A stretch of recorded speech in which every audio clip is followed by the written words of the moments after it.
rather than sounding like the compare, would you mind just, for those that aren't so familiar, would you mind just taking us through that journey? As long as you like, because it's a fascinating story of success and adversity and challenges. And I think it's well worth sharing. Good on you. Yeah, thanks, Richard. And before I start, thanks everyone for joining. I think it's important. And it's great to see that you guys are really trying to better your coaching and, doing some personal development yourself and jumping online. So it's fantastic, and well done to you.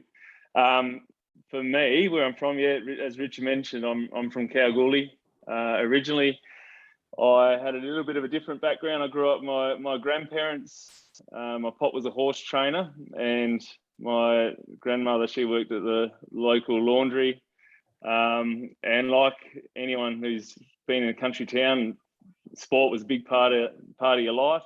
So I played all the sports you can think of, and really took to footy and had some important role models, which I'll touch on later, which helped direct me to come to Perth and play football for South Fremantle. So that's where I spent most of my playing days, was at South Fremantle in Perth. I was fortunate enough to get rookie listed to West Coast Eagles. I had a very average AFL career, so I didn't play a lot of footy, but was at West Coast between 2003 and 2008 before heading back to South Fremantle to finish playing my waffle career. In 2011, unfortunately, I was 28. I got a serious knee injury, and that was the end of my footy career. And that year, with all the coaching, I really turned my attention to that. I started helping with the league team as well. I was captain at the time, so I was an assistant. And in 2011, an opportunity came up at St Kilda to interview for a development coaching role, which I did. And I was fortunate enough to get that role, and I worked with Macca for a couple of years there at St Kilda in development.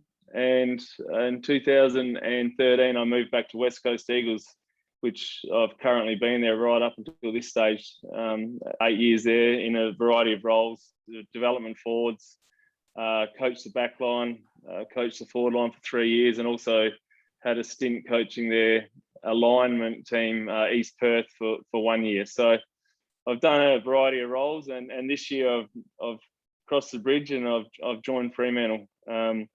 So yeah, is that the right way to look at it, or is that been an extraordinarily successful career in AFL terms?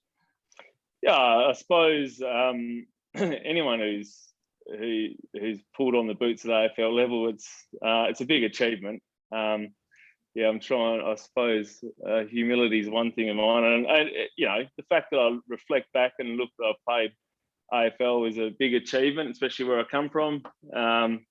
And obviously my family are very proud of me doing that. When I reflect back, it would have been nice to have played more games and played a longer career, but I do think I got the best out of myself. So when you look at it that way, Richard, I think on average an AFL career is 4 years, and that's with some guys playing 15 or 12 and others playing 1. So I spent 5 years at a club, so that's average. But yeah, I don't have any regrets on my footy career. I think I gave it everything, and unfortunately I had some limitations which probably held me back. I was very slow, so that held me back a bit, but it's definitely helped with my coaching, and to be able to reflect on that and also pass on my experiences being one of those fringe type players who are in and out. I think it's helped, which I'll touch on my relationships with players. Gavin and Neil. Could you see adjustments? What did you take from their mentoring? Did it adjust your philosophy around relationship management? Maybe you can point to a couple of things that are, as you matured, what it did to you, the way you were going about it. Yeah, Neil, and I'm sure we all know who Neil is. He was a relationship coach. He helped from that point of view. He gave good little tips as far as your one-on-one and your messaging around for individuals, but also in your line. And Gavin's got a teaching background. He was more around your planning and your preparation for sessions, for line meetings.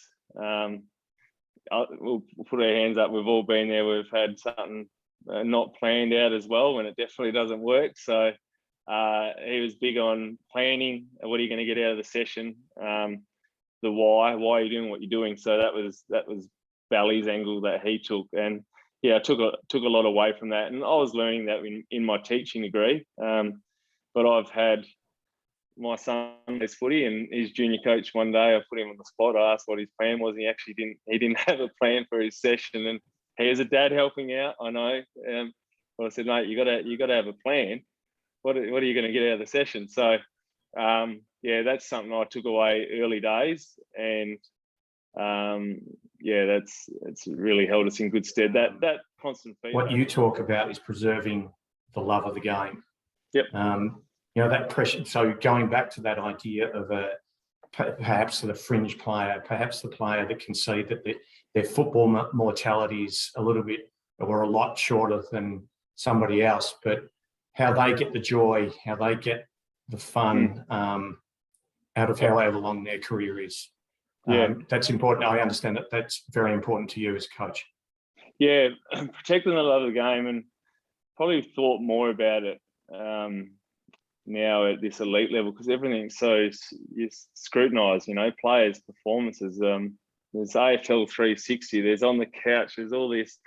You know, there's more journalists out there than there are players. So protecting the love of the game is important, not only for the players but coaches. So I think, like anything, when you reflect on community level clubs, and having that sense of belonging, first of all, if you can have this culture and that sense of belonging, doesn't matter what role your role it is that you have in the team. If you really feel like you belong, that's critical. And you know, little things like mixing it up, having fun is important. And again, that doesn't matter what level it is either. So a bit of variety. You know, variety is the spice of life. So there's that balance between that consistency and doing something over and over again, which I'm quite that way inclined. But one thing I learned from Adam Simpson, he brought variety in, and that you know, playing music, having fun, playing games on the off day, having competition, and last of all, I think having a balanced wave. Adrian Hickmont and I spoke about this balanced wave we created, and we've all been in footy clubs where you win and you're a 10. Yeah, if we talk about feeling good, you're a 10. You have a win, everyone's up and about, and you lose, and everyone's you're 0 and depressed. And yeah, you might feel that way for the first 24 hours, but what's important is come Monday that you're back, and we believe you live in between the 6 and the 8, and you live in that process area. Whereas I think that can help protect the love of the game internally, especially because there's so much scrutiny externally. So yeah, there are a few things that we work on, and I strongly believe in, and I think it's really important. It doesn't matter what level it is, actually. Yeah, that love of the game is important, and remembering why we do what we do, why we play the game. The that idea of working on yourself, working at being better, to be better, or to feel better, is I think it has a very strong mental health message in it as well. You know, and that must be something that's really important within your coaching, to be able to have those relationships, to then understand the person in front of you, to understand what pressure feels like for them and how they manage it, to be able to say, why don't you have a bit more of a go at it, and knowing when to maybe back off. Have you learned that skill and capability? Yeah, I think I have used my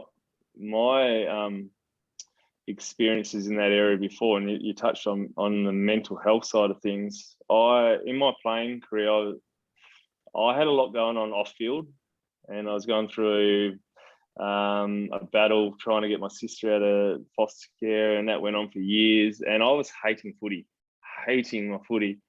And at the time, I thought I didn't want to be at the club as well. I wanted to get out of there. But it wasn't actually the footy that I wasn't enjoying. There was other stuff going on. So often we'll have players who aren't enjoying themselves and really struggling and bordering on mental health issues. And when you really dig deep and you build those relationships and you understand what's going on, it's not actually the footy that they're not enjoying, it's all the other stuff. So like I said, understanding the person and developing the person before the athlete is critical.